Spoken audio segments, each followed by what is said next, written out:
83. Winds out of the north, 5 to 10 miles per hour. Slight chance of thunderstorms tonight. Lows dip down to about 66, partly cloudy. Get weather anytime by calling 824-6101 or online at TaylorvilleDailyNews.com. Currently 66. WTIM.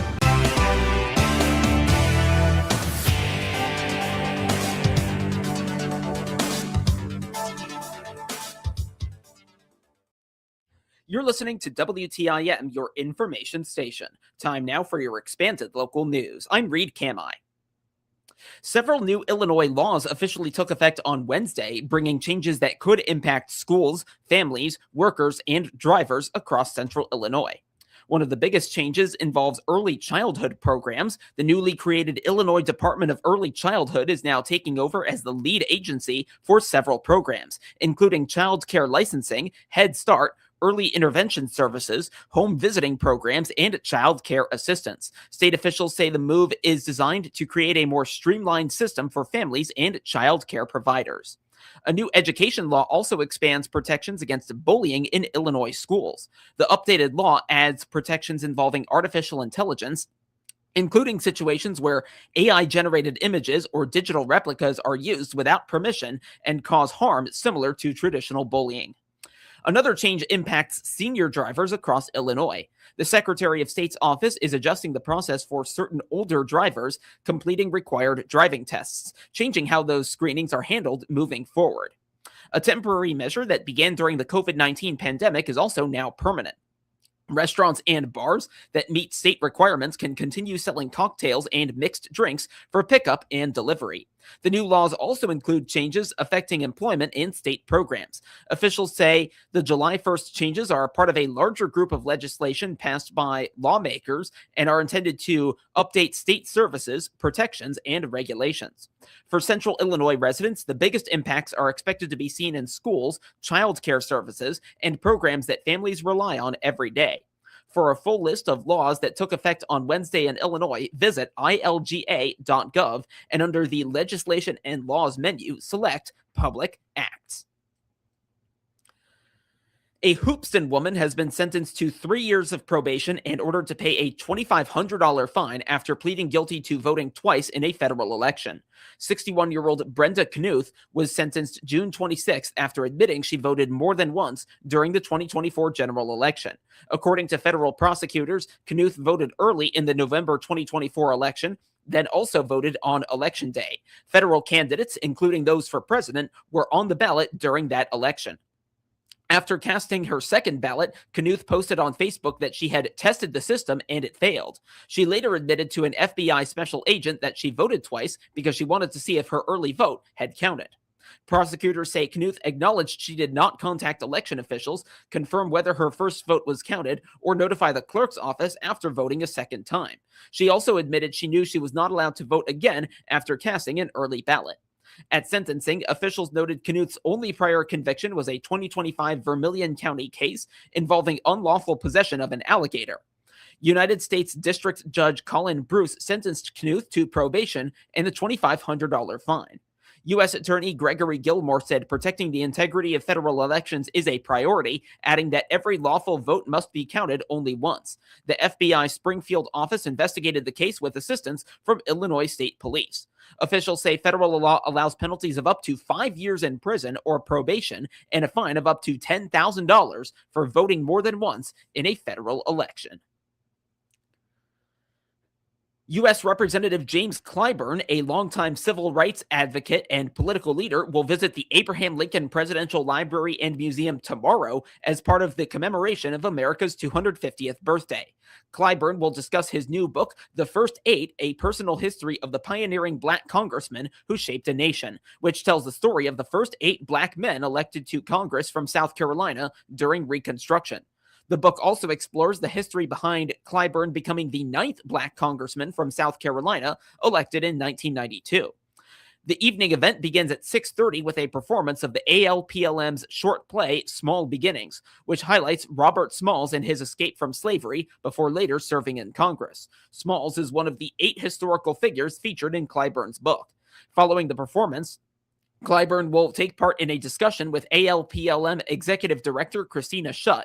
The event is free, but reservations are required. Clyburn is currently serving his 17th term in Congress. He received the Presidential Medal of Freedom for his service and was also the first African American to serve multiple terms as Majority Whip. He has also led the Congressional Black Caucus and worked on issues including anti-poverty programs, rural development, and preserving sites connected to Black history. Those interested in attending can reserve a seat by visiting presidentlincoln.illinois.gov/events. Guests will also have the option to purchase a copy of The First Eight for Clyburn to sign. The ALPLM's The Second American Revolution exhibit will remain on display through January 17th of next year, featuring historic items including the pen Abraham Lincoln used to sign the Emancipation Proclamation, Ku Klux Klan artifacts, and a chair from Ford's Theater where Lincoln was assassinated. For more information, visit presidentlincoln.illinois.gov. The Findlay Police Department is receiving new funding aimed at helping improve public safety and strengthen local law enforcement efforts. The department has been awarded $9,000 in organized retail crime grant funding for fiscal year 2027. Officials say the grant funding will be used to purchase high-definition cameras, which will help support investigations, assist officers, and provide additional resources to protect local businesses and the community. The Findlay Police Department says the new equipment will be an important tool in helping officers respond to incidents and continue working to keep the community safe. Department officials expressed appreciation for the funding opportunity and thanked residents for their continued support. They say they look forward to putting the grant funds to work as part of their ongoing efforts to serve and protect the Findlay community. Agencies with the state of Illinois want to help those looking for jobs with the state. They are holding classes and career counseling sessions in conjunction with the upcoming career fair in Taylorville. The career fair is set for Wednesday from 10 to 3 at the VFW facility at 515 Northwest Avenue. Organizers say the classes are critical due to the nuances associated with pursuing these public jobs. Brittany Clark is a statewide recruitment manager for the Illinois Central Management Services, or CMS, agency. She says career counselors' guidance aims to strengthen the applications of those who pursue work with the state. There's a lot of misconceptions working for the state of Illinois. If you apply to corporate jobs or maybe just to any job online, it might be a quick apply, maybe a one-page resume. Government resumes are a little bit different. They can be intimidating, but we are here to help. We have a lot of resources available. Online, you might see comments where people say, you have to know someone to work for the state of Illinois. That's not the case. Actually, you know what? It kind of is the case. You need to know someone. You should probably know the career counselors and the recruiters for the state, I would say. So you do have to know someone, and this is a great place. Going to the career fair next week is a great place to meet the people who can actually help you get the job. They're not the ones that actually make the decisions on the job, but they're the ones who will walk you through the steps to make you have help you have a competitive application. We want people to fill those roles. We don't want empty jobs sitting. We have about 40% of our workforce that is eligible to retire in 4 years. And so we need people. Ann Holliday, a recruiter with the Illinois Department of Veterans Affairs, says counselors will not only review resumes, but also point out job openings relevant to them. The CMS is going to be there doing career counseling for people. So you can bring in your resume. They will look at it, try to help you, maybe make it a little bit more detailed for state employment. And then they will tell you exactly like some of the titles that you should be applying for. And then we can actually teach you how to go out and look for that specific title, that class specification. Like at the end, I do online classes to help people also with hiring. And at the end of every class, I go out, take them, show them what we have today open. And then I show them how to search that system frontwards and backwards, how to find it by location, by job title, by just a keyword. So I try to teach them how to find those jobs and how to get there, because that's how you do it. Over 20 agencies will be at the career fair, with CMS and the Veterans Affairs agencies also providing several sub-departments. We have CMS recruiting and career counseling, the CMS Veterans Department, CMS Disabilities Department. We're also going to have the Illinois Department of Veterans Affairs, of course, recruitment. And then we're going to have an Illinois Department of Veterans Affairs Veteran Service Officer there for the veterans. And they can help with a lot of different things that a veteran may need. And a lot of the veterans will know what that is. So they've probably been to the Taylorville VSO before, and they will be there that day.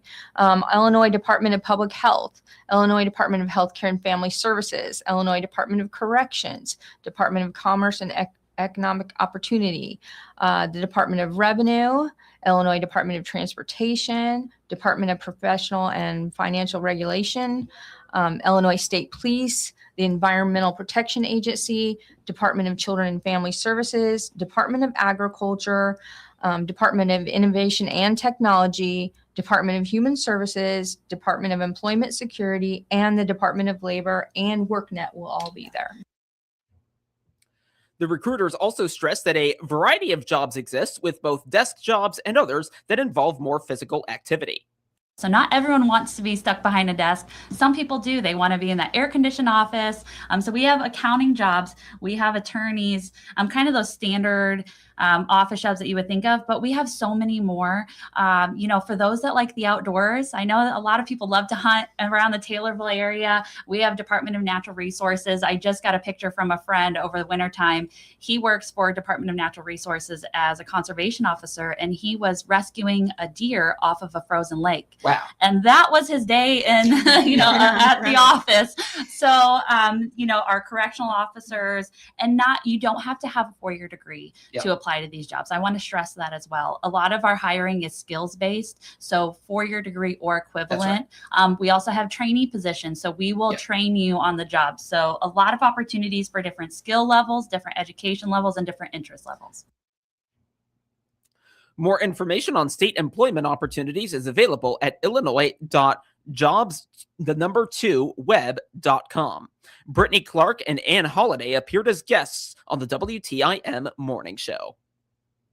This is Will Perkins with Taylorville Community Credit Union. Are you looking for a great CD rate? If you are, come check out our 7-month CD special, as well as the new higher rates on our 12 and 24-month certificates. If you're looking for a great investment, now is the time to put your money to work in a TCCU CD. Our minimum deposit is $1,000. Dividends will be compounded monthly. A penalty for early withdrawal may be imposed, and fees could reduce earnings on the account. For more information, please contact us at any of our convenient locations in Taylorville, Pana, Hillsboro, Litchfield, or online at tccu.org. Member NCUA.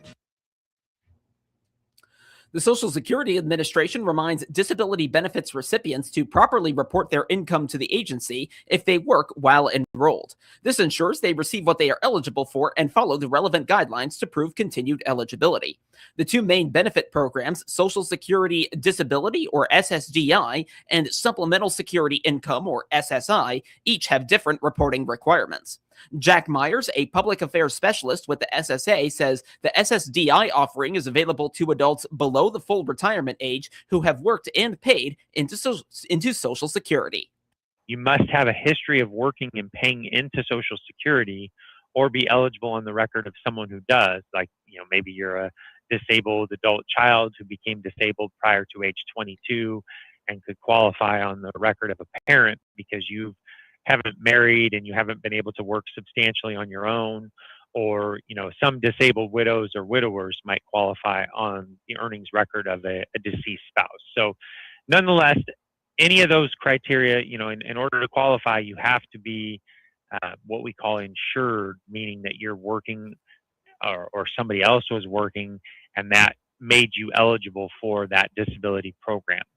That benefit is going to be based on that earnings history. And because of that, we don't really care about unearned income for Social Security disability. And what I mean by unearned income, a few examples would be like income of other people in your household, resources that you own, so assets, things like that. As for SSI, it is a need-based program meant for those of retirement age or who are disabled.